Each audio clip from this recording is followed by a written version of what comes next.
පින්වත් දෙව්දුව ඔබ ඔය පැලඳගෙන ඉන්න ওই දිව්‍ය සලුපිලි දිව්‍ය මල් මාලා හරි ලස්සනයි. ඔබ ඔය වාඩි වී ඉන්න ආසනයත් හරි උදාරයි. රත්තරණින් කළ එකක්. ඔබ කැමති දිශාවටයි මේ ආසනය සිතේ වේගෙන් ගමන් කරන්නේ. එතකොට ඔබ බබලනවා. වලාකුළ ඇතුලෙන් දිලිසෙන විදුලිය වගේ. ඇත්තෙන්ම ඔබට මෙවැනි ලස්සනක් ලැබුණේ කොහොමද? මොන වගේ පිනකින්ද ඔබට මේවා ලැබුණේ? සිතට ප්‍රිය උපදවන මේ සැප සම්පත් ලැබෙන්නේ මොන වගේ පිනකින්ද?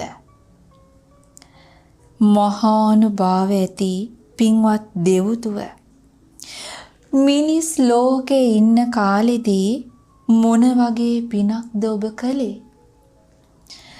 ආනුභාව සම්පන්නව ඔය බැබිලි ඉන්න පින මොකක්ද?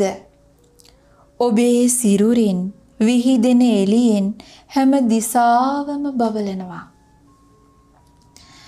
මොග්ගල්ලාන මහරහතන් වහන්සේ තමයි මේ ප්‍රශ්නේ ඇහුවේ. ඒ ගැන ඒ දෙව්දුව ගොඩාක් සතුටු වුණා.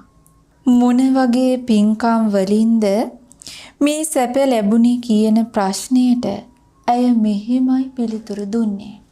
පින්වත් ස්වාමින් වහන්සේ, මං ඒ කාලේ හිටියේ මනුස්ස ලෝකයේ. එදා ආගන්තුක ස්වාමින් වහන්සේ නමක් වැඩම කළා. මන් උන්වහන්සේට වැඩ සිටින්ට ආසනයක් පිළියෙල කළා. වන්දනා කළා, නමස්කාර කළා.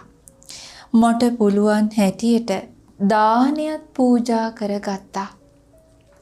ඒ පිනින් තමයි මෙවැනි ලස්සනක් මට ලැබුණේ. ඒ පිනින්මයි මේ සම්පත් ලැබුණේ. සිතට ප්‍රීතිය උපදවන මේ සැප සම්පත් ඔක්කොම ලැබුණේ ඒ නිසාමයි. මහානුභාව සම්පන්න වූ ස්වාමින් වහන්සේ, මිනිස් ලෝකෙදී ඔය පින තමයි මං කරගත්තේ.